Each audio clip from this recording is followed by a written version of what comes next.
Hello and welcome to the season preview of IF1C Season 2. I'm Josh Toto, your presenter for this.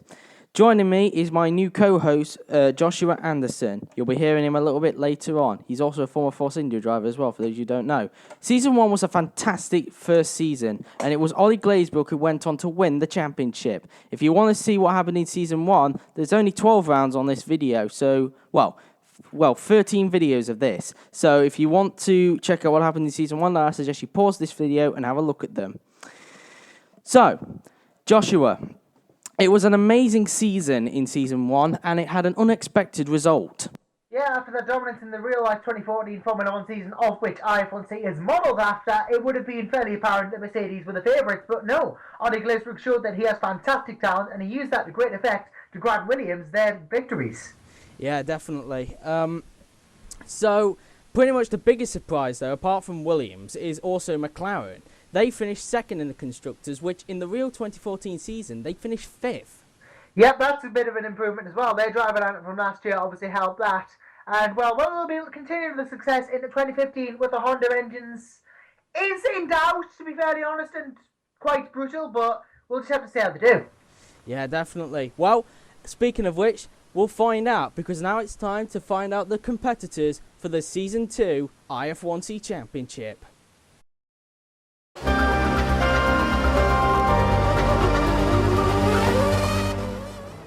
First up, our reigning teams champions, Williams Mercedes. They've decided to stick with the age-old philosophy of if it ain't broke, don't fix it. And they retain their Season 1 lineup, Ollie Glazebrook, the reigning drivers' champion, and James Head of Sunderland. Both the drivers are very confident in the car for this season, and you wouldn't be very far wrong to bet on them as the reigning champions coming out of this season. So basically, the odds-on favourites? Possibly.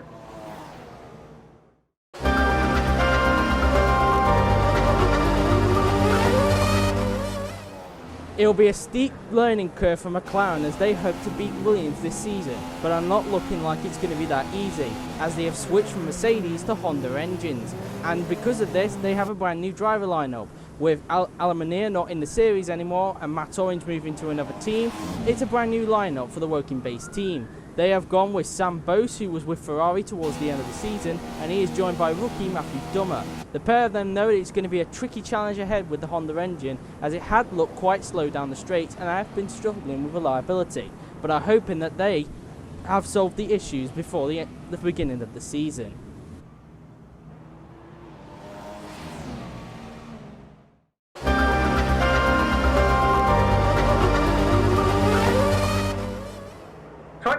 Formula 1 Teams champions Mercedes are hoping to transfer this success to IF1C after slightly disappointing Season 1. Joseph Whittles remains in the team, but he's joined by Matt Orange, who drove for McLaren last season. With a very talented lineup and a fantastically strong car, Mercedes could be challengers for the title this season, but will they be able to beat Williams? Only time will tell.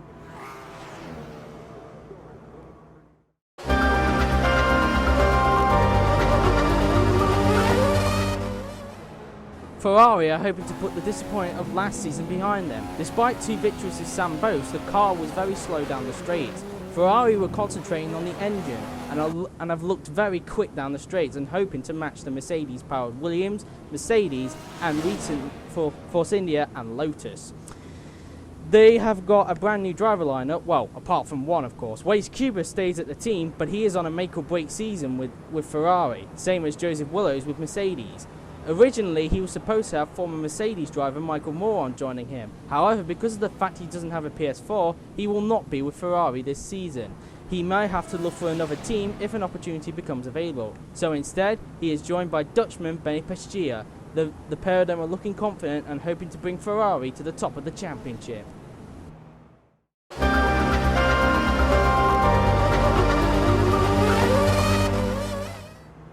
It's a good old case of the English team Irish and Irishman and Scotsman at Red Bull as Sean Grant and Bobby Hunter make up the Red Bull Season 2 lineup.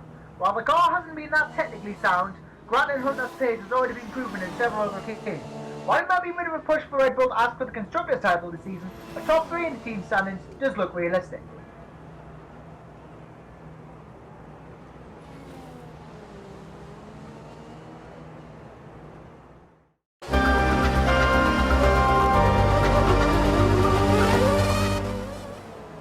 Force India, the Indian team based in Silverstone, is carrying an all-Irish lineup. Two new rookies involved are Malcolm Corbett and Adam Langdon. Adam Langdon is an experienced league driver, specifically known for his time in the Afro League with Mercedes, battling with good friend Joseph Willows. His teammate on the other hand is good friend Malcolm Corbett, who's not had any league racing experience, but he's looking quick as well. Force India are looking to improve on their 6th place from last season. After carrying only one podium thanks to Matthew Redmore, who's no longer in the league of course, the team are looking to do better and hoping to pick up more podiums and hopefully a top 5 finish.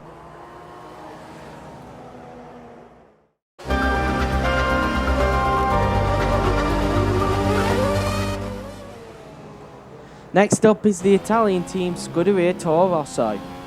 They are hoping to have a better season than they had last season after finishing 7th in the Constructors' Championship and picking up around over 30 points with 5 different drivers. They're hoping that at this time though their driver lineup will be the same throughout the season.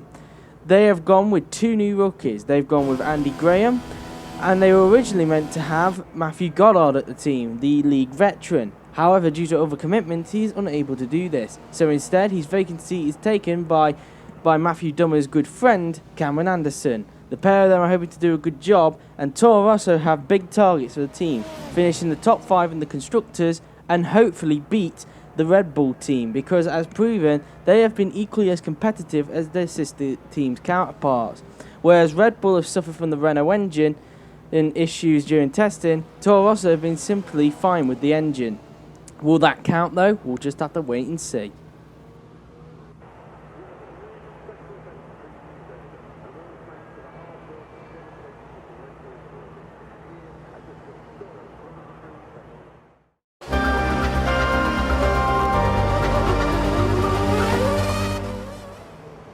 And finally, last but not least, Lotus.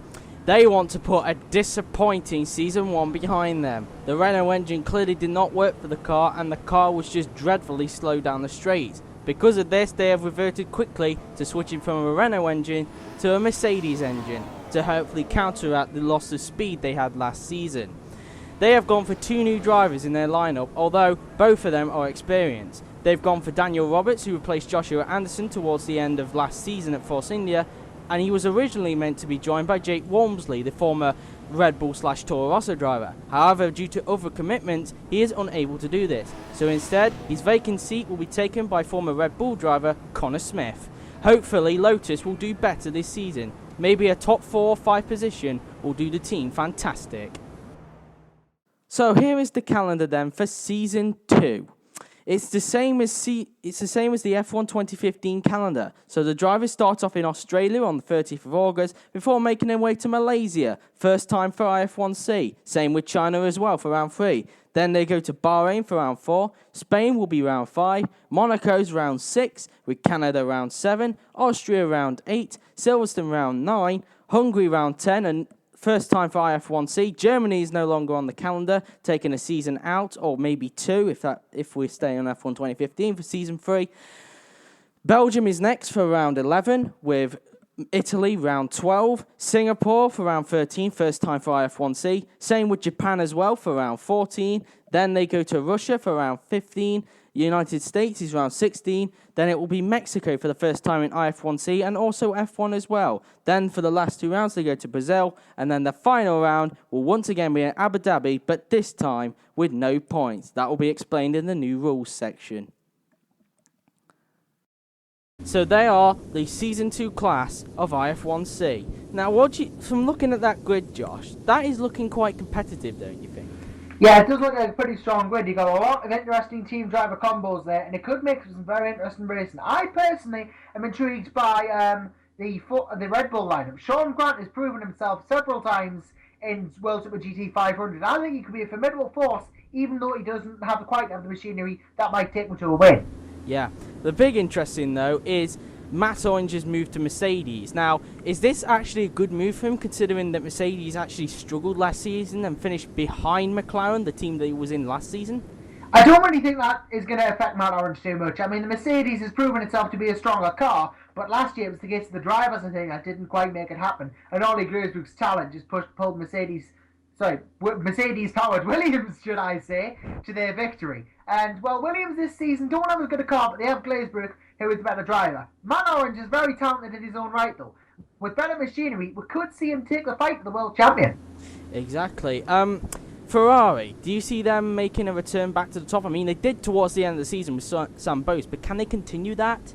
I think it's going to be difficult, in all honesty. They have the car, which we've seen they have the car. We obviously know that. But the parent of Benny Pichero and West Cuba is a bit of an unknown. Cuba isn't really renowned for his speed, and Pichero is an unknown itself. So it's all going to be dependent on the Dutchman in this case. If he can take enough of a charge and have the talent that he needs to get to the front, Ferrari have a chance. If not, it might be a very uphill struggle. Yeah, definitely. Now McLaren are going into an unknown season. I mean, they've struggled with reliability during the break, and they've got two new drivers. Sam Bose, obviously, we believe is probably going to be the quickest out of the two McLaren drivers. Matthew Dummer coming in as a bit of an unknown. But do you think it will be a good season for McLaren, or do you expect them to have it a bit like a learning curve in a sense and have to wait probably till season 3 to probably get into a challenge with like the Mercedes, the Williams, and all that? I think Season 2 is definitely going to be a bit of a development season for McLaren. The Honda engine is very new. It's not even really running at full power all the time. You know, they've had so many problems with it. I think now McLaren should really put their focus on getting that Honda engine as developed as they can to take the fight with the top teams. And from then we'll see what they can do. I don't see them doing anything massively major in Season 2, but Season 3 and beyond could be their time. Another team that is interesting as well has also had a switch of engines, Lotus. When McLaren have ditched their Mercedes engines, Lotus are like, let's buy those engines actually. Let's have the Mercedes engines, because they really need something after last season. They lost a lot of speed down the straight. Yeah, the Renault engine was a bit of a disappointment last season. Mercedes has been the engine to beat ever since the V6 turbos were introduced, and Lotus, now with the top engine supplier, could mean improvement. They have a better engine, a better chassis, and Daniel Roberts and Connor Smith might just be able to bring success to the team that's been longing for it for a long time. Exactly. Well, apart from the new drivers and teams that we've got for Season 2, there's also some new rules to contend with. They're only minor, but it should be very interesting for this season. Let's have a quick look at these new rules right now. If you think Season 2 was probably going to be a repeat of the cars that you saw from last season, think again. Since the break, there has been a few rule changes. Not many, but they should be spicy as well. The main changes is with what's on the front of the car, the front wings. So, as mentioned, the front wings have changed. Following the backlash of ugly nose designs in Season 1, the organisers of IF1C moved to amend the rules surrounding the nose designs for Season 2. Noses are now lower than they were in Season 1, retaining a minimal cross-section, but they must taper to a point at a fixed linear rate, effectively outlawing the dramatic finger shape seen in Season 1 in favour of a more gradual shape. Furthermore, the design of the nose must be symmetric and consistent with the centre line of the car, thereby banning the more exotic designs such as the twin tossed approach by Lotus last season and is now gone. The most notable is that Lotus being the most notable, have gone for a thinner front wing. No twin toss. Weirdly though, Mercedes have gone for a similar front wing as well. Although it isn't just the technical side of IF1C that's changed for Season 2, the sporting rulebook's has seen a bit of an overhaul as well, starting with the double points rule. Although it didn't really affect the championship outcome last year very much, because Ollie Glazebrook actually won it before the double points round, it's been universally panned, and as such, the IF1C organisers have sort of scrapped it for Season 2. So the last round just sees an average point score, really. As well as that, the organisers have sort of changed the rules of qualifying as well. The length of qualifying has seen a 3-minute increase from 15 minutes to 80 minutes. This should allow drivers to do more laps and hopefully spice things up a bit. So, not that many changes though from Season 1, but still, it should provide a bit of a spice, don't you think? It should, yeah. Season 1's formula worked pretty well, but keeping it similar for Season 2 with a couple of changes does appear to be the best way ahead. Provided some great racing last season with all the other changes to the cars, maybe Season 2 will be even better. It should be just as good though as the previous season. Yeah, definitely. Another thing as well that wasn't really noted as well is that even though it's not really a regulation change, the cars have gradually got faster. Yeah, yes they have. They've adapted to the V6 turbos quite well, they have. And they have been getting quicker, which is what people want to see. Whether they've been getting louder is another story, but more speed is always a good thing. definitely. Now, we're nearly coming to the end of this preview show, but before we do, as promised in a previous video, we would promise you that for this season, there will be new TV graphics. Here I am about to show you what those new TV graphics will look like throughout this season. This season's coverage of IF1C is going to be even better than last season, with new TV graphics to enhance the presentation. You guys should hopefully enjoy it and make your experience of the video very entertaining. Let's go through the changes of graphics, shall we? So let's start off with the main coverage's TV graphic changes. Now, as you can see, there's quite a lot. So let's go through them, shall we? On the left, you have a driver counter. This pretty much shows the positions that all of the drivers are in from the first 3 letters of their last name. These will update every lap. They only appear every time a lap is finished and will update the positions when necessary. Down the bottom left, you have the driver's name and team that they're in, including the number and nationality. This only appears when the shot of the coverage is actually being shown towards them, or they're either on a replay. Sometimes it will also show the position that they're in as well, in case they're in a battle or they have lost a position to someone. On the bottom right, you have our logo. This will always be in every race, like in every Formula 1 season, every motorsport event. They always have their logo in the coverage. Now you have it down on the bottom right. On the top right, you have a lap counter. This is the same graphic that will be used for when the replays come on as well, except it will be in the middle when the replays come on. It will count when how many laps they've got left or how many laps they have completed. And one final thing on the coverage is the red button on the top. It will actually be an annotation for you to press. So what happens when you press onto that red button? Well, let's have a look, shall we? So once you press the annotation on the red button, it will take you to a 60-second unlisted video, which will look something like this. It will show 3 to 6 POVs of drivers who are in the race. That is depending on how many drivers are on the grid, of course, or how many people have sent their POVs. You click on one of them and you'll see the race from their perspective. If you want to go and have a look at another POV, then press the blue button on the bottom left and it will take you back to that 60-second unlisted video. If you want to go back to the main coverage, on the other hand, on the bottom left of the 60-second unlisted video, you will see a blue button again. Press that and it will take you back to the main coverage.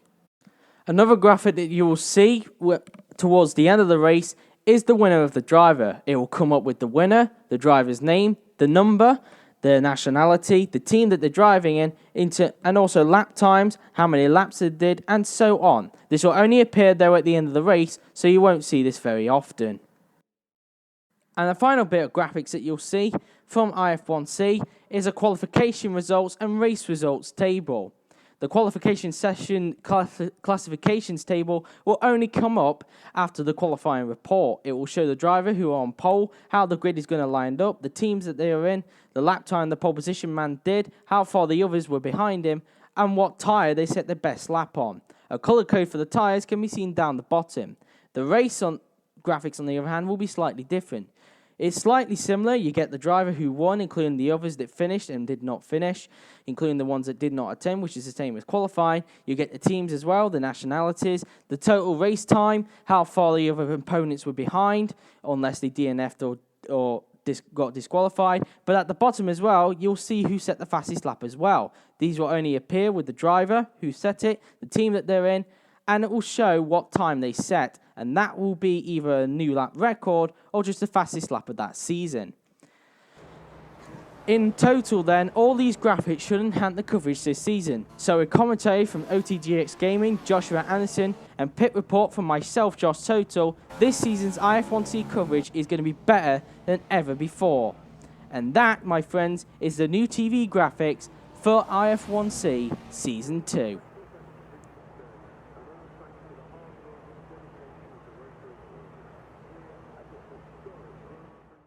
So, that is very interesting. Some new TV graphics for IF1C for you, the viewer, to enjoy this season. Hopefully you will as well. And with a new lead commentator of OTGX Gaming and me in the pit lane doing the reports and Joshua Anderson being your co-commentator as well, it should make the coverage very interesting, don't you think? It should, yes. All these new changes in the commentary booth and on the track should make for a very enthralling season 2. Indeed, definitely. Well, unfortunately, as much as we want to sit here and talk, we have come to the end of our Season 2 preview. But before we go, like any other preview, we should do a prediction on who we think should win the championship. Yep, we should. And I think I'm going to let you start, Jules, on who has looked strongest for you out of that grid. It's a tricky one, really. I mean, a lot of people would say that the champion is always going to be the favourite, but you've got to think, Mercedes come into this season looking like a team to beat. They clearly have sorted out the handling issues that they had last season and are hoping that this time they can win it, and I think they can. Whichever driver who come out on top, I'm going to go with Orange. I think Orange will win the championship. I don't know by how much. People are probably saying that he'll probably dominate, but whether he can dominate or not, I don't know. I mean, Ollie dominated last season. Whether we'll see a repeat this season, I don't know. Now it's down to you, Josh. From everything that you've seen today in this preview, who do you think will win the title in Season 2? I have to agree with you. It is a tough one.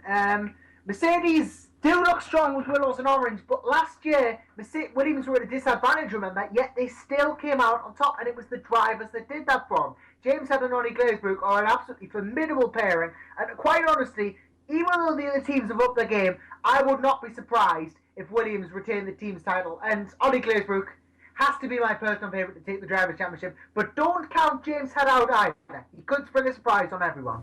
Indeed, definitely. Well, that is the end of our season preview. Join us again. You'll see us again, actually, at Albert Park, Melbourne in Australia for the first round of the IF1C Championship coming around about next week.